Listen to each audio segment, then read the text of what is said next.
Good afternoon, YouTube. Welcome back to my channel.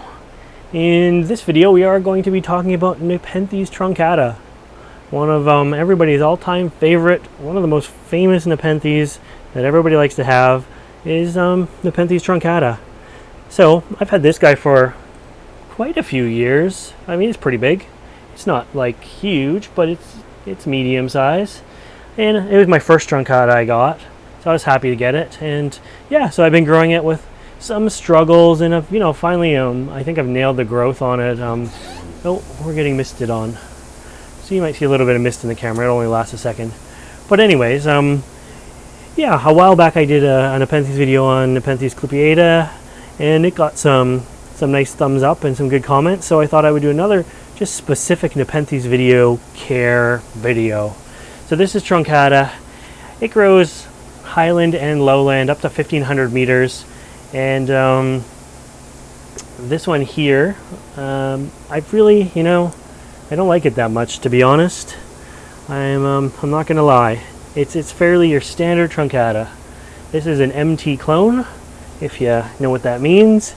And yeah, so this is a picture. It's just your traditional truncata. There's a little spider up there, bit of a red peristome. This one's getting a little bit older, so it's almost gone a little bit brown of a peristome.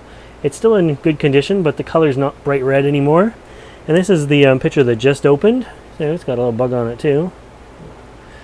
And it's still green, so this is going to go a red color, and then eventually it will fade to brown as well.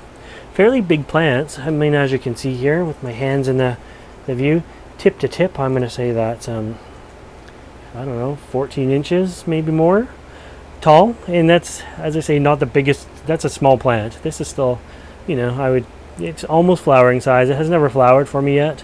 I don't know if it's male or female. And its pictures really fluctuate throughout the seasons. It does like it warm, I have found. And I'll tell you a little story about that. Here's some winter pictures. Look how small they were. And some other pictures. They fade quite quickly. I keep them on there because the bottom stays nice and full of water or fluid, even though the top is dry. The drying top is really just a sign that that picture is done and doesn't need any more nutrients to supply the plant. This one's starting to dry now as well, so I have two good pictures on there. And yeah, it's amazing. The leaves, the size of the leaves fluctuates all the time. The size of the pictures fluctuates. And when I first got this plant, I was told by the people who sold it to me, who are no longer selling the Nepenthes, that it grows highland. So I kept it growing highland for a couple years, and it just like limped along, and it of course wasn't nearly this big. And yeah, it really hated highland conditions. So then I actually brought it in one winter and put it in just a cheap do-it-yourself sort of greenhouse you'd buy, one of those little ones, and it kind of did better. So that could give me the indication that it really didn't like it as highland as they said that it would, and they're probably just trying to sell me the plant. But yeah, so now this is a different greenhouse than when I first bought it. This greenhouse has a warm side and a cool side, so this grows lowland, and it loves to grow lowland. It doesn't like tons of light. I have it in a spot where it gets morning light, and this time of the year even the morning light has some good heat to it. It goes quite yellow. This plant doesn't have the ability to go red like some plants do. It just goes yellow instead of red, and gets kind of burnt around the edges if it gets too warm, it seems. The leaves are different on a truncata too. While we're looking at the leaves, they're kind of heart-shaped, truncated there. And yeah, so it's one telltale sign of a truncata is the way the leaf shape is very different from other leaves on other Nepenthes. Most leaves are kind of long and narrow, like swords almost. So yeah, what else? I don't think it's been too long since I repotted this guy. October 2015, so it's almost been 2 years. Man, how time flies. So it's been in this pot for almost 2 years now. Once I get to the 2-year mark, I start to panic a little bit. I don't like media that's over 2 years old. Got some live sphagnum in there. The front is good and live, but the back I can't water as easy, so it doesn't. It's not as live. But I do like the live mosses in there. It makes it kind of look good. And what else can I tell you? Yeah, so it's kind of semi-shaded. Lots and lots of humidity for big pictures. This is a plant that grows, on people's windowsills as well. So I'm not saying it's needed, but I find in my greenhouse I have lots of humidity, and the pictures are big. So I'm hopefully, you know, attributing some of that success from big pictures to high humidity in there. Humidity on that side sits around 90%, and temperatures go down to about 18 Celsius. That's about 68 Fahrenheit.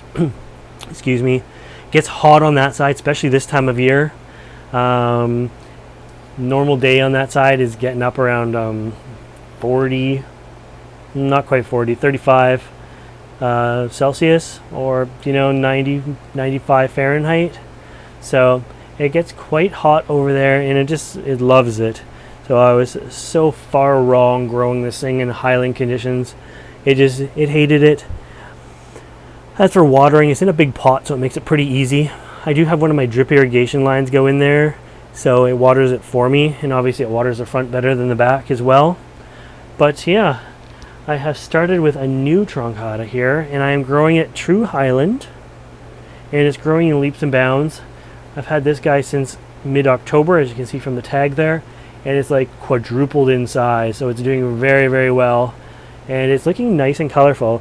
This is a BE plant. This one is BE 3707, and it's supposed to be a nice, colorful highland Nepenthes, or highland truncata, and it's living up to it so far. I've given it no extra warmth than my macrophyllus or Attenbury eyes or anything like that get. It is hanging now, so it gets a little bit more warmth up near the ceiling, but I have high hopes for this guy. It already has more color in it than the big pictures do on the plant behind you. So that one I'll definitely be showing a little bit more. And again, it acts a little bit more normal, so it's hanging and it's getting some extra light. But you can see it's getting a nice red color to it as opposed to going yellow like this big one back here. But yeah, that's just 5, 6, 7 minutes with Nepenthes truncata. The mix is live sphagnum with sphagnum and perlite and orchid bark mix underneath. I never let the media dry out. I never let it get too soggy. I don't put it in direct sun, but I do keep it nice and warm, and it just seems to thrive in there. Make sure you have good airflow around it as well. There's a little fan that's not too far away from it, and it seems to work really well. So I hope you like this video, and if you want to see more videos on truncatas and nepenthes and other plants, make sure you subscribe to my channel. As always, thanks for watching.